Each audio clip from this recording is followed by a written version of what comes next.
ये कहानी एक रोल प्ले किलर की है। लड़की अपनी विग उतारती है और अपने असल बालों को बांध लेती है। दूसरी तरफ उसका शौहर एम्मा का इंतजार करते करते नींद की गोद में चला जाता है। एम्मा अपने फोन का रिकॉर्डर ऑन करती है, एक कागज का टुकड़ा शौहर के पास रख देती है और चुपके से अपने जूते उठाकर बाहर निकल जाती है। सीढ़ियां चढ़ती है, फिर एक कमरे के सामने रुकती है। रूम नो 511 का दरवाजा दस्तक देती है। कुछ देर बाद एक भूरा आदमी दरवाजा खोलता है। उसके हाथ में एक पिस्तौल होती है। वो एम्मा से कहता है, कोट उतार कर चेक कराओ। एम्मा बिना कुछ कहे कोट उतारती है। आदमी उसके पर्स की तलाशी लेता है, मगर अंदर कुछ भी नहीं मिलता। आदमी एक तीखी मुस्कुराहट छोड़ता है और पूछता है, तुम कब से एलिस ओवरबॉय बन गए हो, या सिर्फ आज रात के लिए? एम्मा, जो असल में एलिस नहीं बल्कि अन्ना पेलर होती है, उसे समझाने की कोशिश करती है, मगर वो आदमी पहले ही सब जानता होता है। अन्ना हैरानी से पूछती है, तुम कौन हो? आदमी धीमी मुस्कुराहट के साथ जवाब देता है, मेरा असल नाम किंड्रेड स्पिरिट है। दोनों के दरमियान मुख्तलिफ गुफ्तगू होती है। किंड्रेड बताता है, मैं खुली किताब की तरह हूं। जब मैंने तुम्हें बार में देखा तो मुझे तुम्हारा चेहरा पहले से जाना पहचाना लगा। लोग तुम्हारे बारे में मुख्तलिफ राय दे रहे थे, मगर जब मैंने ध्यान से देखा तो मुझे यकीन हो गया, तुम कोई और नहीं, अन्ना पेलर हो। अन्ना एक पल के लिए सन रह जाती है। किंड्रेड अपनी बात जारी रखता है, सॉवरेन तुम्हें जिंदा नहीं, सिर्फ मुर्दा पकड़ना चाहता है, क्योंकि असल में तुम एक सीरियल किलर हो, लेकिन ग्वेन कार्वर तुम्हें जिंदा पकड़ना चाहती है। किंड्रेड एक अग्रीमेंट का जिक्र करता है। अन्ना आंखें तंग करके देखती है, कैसा अग्रीमेंट? किंड्रेड मुस्कुराता है, मैं तुमसे सिर्फ एक डील करना चाहता हूं, आगे काम करने के लिए 60% का हिस्सा दो। अन्ना हल्की हंसी लेती है, सिर्फ 20% दूंगी। किंड्रेड सर हिलाकर कहता है, 50% से कम नहीं। एक फोन कॉल मेरी तरफ से और तुम्हारा राज पूरी दुनिया के सामने आ सकता है। अन्ना कुछ लम्हों के लिए सोचती है, फिर धीरे से कहती है, मेरा इतना बजट नहीं है, पहले ही तुम जैसे लोगों को 30% देकर दूर रखती हूं। तुम जिसको चाहो फोन कर सकते हो, क्योंकि मैंने तुम्हें बार में पहले ही जहर दे दिया है। किंड्रेड के चेहरे का रंग उड़ जाता है। अन्ना अपने बैग की तरफ इशारा करती है, मेरे पास सिर्फ एक फोन, कॉम्पैक्ट पाउडर और एक लीथल डोज थी, और मैंने बहुत होशियारी से तुम्हें जहर दे दिया था। इतने में किंड्रेड जोर से खांसी करता है, उसका सांस अटकने लगता है। बॉब, जो वहां मौजूद होता है, अचानक मरने का नाटक करता है। इसी बीच एम्मा का फोन बजता है। उसका शौहर लाइन पे होता है। एम्मा आईने में अपनी परछाई देखती है और उसी पल किंड्रेड गोली चलाने लगता है। एम्मा गोली से बचती है, इधर उधर छुपती है, लेकिन आखिर किंड्रेड पर पीछे से हमला करती है। एक झटके में उसका काम तमाम कर देती है। Game over. एजेंट कार्वर ने घूर कर देखा और डेव ब्रैकेट से कहा, तुम्हारी बीवी का असल नाम अन्ना पेलर है, जिसे तुम एम्मा कहते हो। डेव की आंखें एक पल के लिए छोटी हो गई। कार्वर ने बात जारी रखी, तुम्हारी बीवी पूरे बरे आजम में एक मतलूबा कॉन्ट्रैक्ट किलर है, हमें तुम्हारी मदद चाहिए उसे ढूंढने के लिए। यह सुनकर डेव जोर से हंस पड़ा, ये मजाक है? वो असल में हैरान था, ये कैसे हो सकता है? मगर कार्वर बिल्कुल संजीदा थी। डेव चुपचाप वापस अपने घर आया।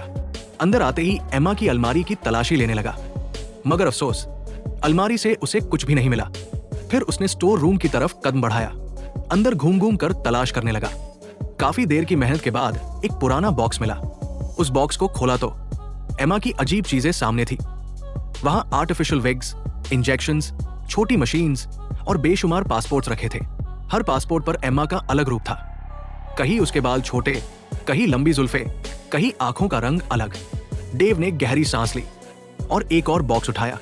जैसे ही नीचे का बॉक्स हटाया, एक बड़ी बंदूक सामने थी। उसका दिल जोर जोर से धड़कने लगा।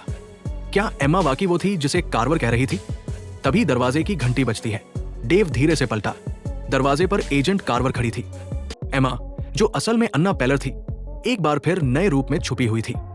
सॉवरेन उसे पकड़ने की हर मुमकिन कोशिश कर रहे थे, मगर अन्ना हर बार उन्हें चकमा दे देती। एक आदमी अपनी साथी से पूछता है, तुम्हें कुछ मिला? साथी सिर हिलाता है, नहीं, ये लड़की तो गायब हो चुकी है। आदमी गुस्से से एक अलग कमरे की तरफ बढ़ता है और वहां जो देखता है उसे देखकर उसका लहू जम जाता है। अन्ना अपने असली रूप में वहां मौजूद होती है। आदमी रिएक्ट करने की कोशिश ही कर रहा होता है कि अन्ना अचानक उस पर हमला करती है। कुछ ही पलों में उसका भी काम तमाम हो जाता है। अब अन्ना का निशाना एक लड़की होती है। लड़की उसे देखकर तुरंत समझ जाती है कि वो अब खतरे में है। दोनों एक दूसरे को मारने के लिए बिजली की रफ्तार से दौड़ती है। लड़की स्टेशन की तरफ भागती है, लेकिन अचानक अन्ना नजर से गायब हो जाती है। लड़की हर तरफ देखती है, कहीं भी अन्ना का पता नहीं चलता।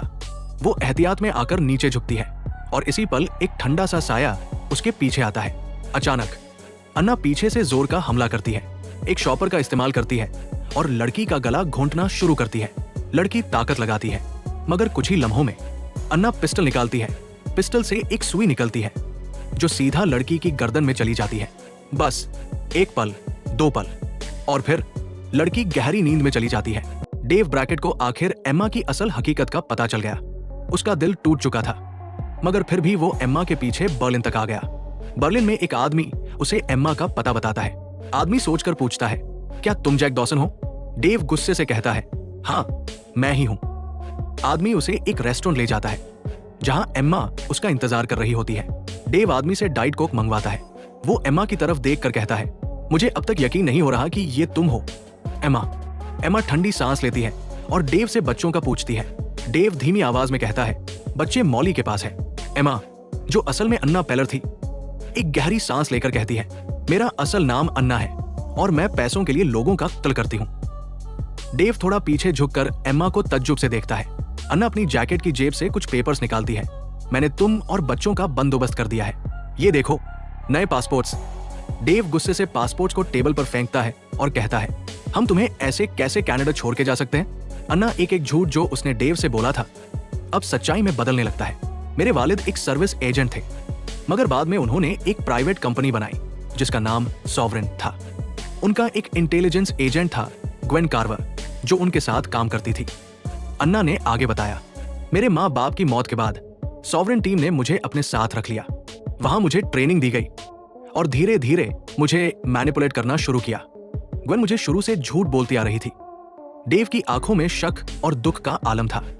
अन्ना ने आगे कहा, बोस्टन में तुमसे मुलाकात एक तकरीबन तसादुफी नहीं थी। मैं वहां नौकरी करती थी, मगर जब तुमसे मिली तो मुझे महसूस हुआ कि मैं भी एक असल इंसान हूं। तुमने मुझे हंसना सिखाया, जीना सिखाया, और इसी तरह मुझे तुमसे प्यार हो गया। फिर हमारे बेटे और बेटी से, और हम एक फैमिली बन गए। अन्ना की आंखों में पहली बार नमी थी। मुझे मौका दो डेव, 2 साल से पहले ही मैं ये सब खत्म कर दूंगी। मैं तुमसे वादा करती हूं। डेव ने गहरी सांस ली और धीमे लहजे में बोला, मैं जानता हूं तुम अपनी जगह बिल्कुल ठीक हो, मगर किसी को मारना बुरा होता है, चाहे जो भी वजह हो। उससे पहले कि अन्ना कुछ कहती, अचानक सॉवरेन की टीम वहां आ पहुंचती है। उनके हथियार तैयार होते हैं। डेव और अन्ना पीछे हट गए, मगर देर हो चुकी थी। अन्ना को घेरा जा चुका था और सिर्फ एक पल में उसे गिरफ्तार कर लिया गया। आखिरी खेल, अन्ना धीरे से डेव के कान में कहती है, मुझे तुम्हें मारने का हुक्म ग्वेन ने दिया है। दूर कहीं एक स्नाइपर अपनी बंदूक की नोक अन्ना पर रखे बैठा होता है और फिर गोली चलती है। अन्ना डेव को गोली मार देती है। डेव जोर से गिरता है, उसका जिस्म बेहोश हो जाता है। उसी वक्त एक लड़की गाड़ी से उतरती है और तेज कदम अन्ना की तरफ बढ़ती है। लड़की डेव को उठाकर एक शीट पर लिटा देती है। अन्ना चुपके से लड़की की जेब से पिस्तौल निकालती है और बिना किसी देर के सीधा लड़की के सर पर गोली मार देती है। लड़की एक सेकंड में जमीन पर गिर जाती है, मुर्दा। डेव होश में आता है। जब अपनी आंखें खोलता है तो देखता है एक लाश बिल्कुल उसके पास पड़ी है। डर के मारे एकदम पीछे हट जाता है। इतने में अन्ना स्नाइपर पकड़े हुए आदमी को धोखे से भटका देती है और फिर एक झटके में उससे स्नाइपर छीनती है और उसे भी मार देती है। अब सब कुछ खामोश हो जाता है। अन्ना वापस डेव के पास आती है। उठो डेव, अन्ना उसे उठने के लिए कहती है। डेव बहुत मुश्किल से उठता है। उसके जिस्म में दर्द हो रहा होता है। वो अन्ना की तरफ गुस्से से देखता है और कहता है, मगर तुमने मुझे गोली क्यों मारी? अन्ना नीची नजर करती है और धीमे लहजे में माफी मांगती है। मैंने तुम्हें ऐसी जगह गोली मारी थी जिससे सिर्फ तुम बेहोश हो जाओ, मरो नहीं। डेव एक गहरी सांस लेता है। उसके दिल में अब भी शक है और इसी वक्त फिल्म का खास हिस्सा खत्म हो जाता है।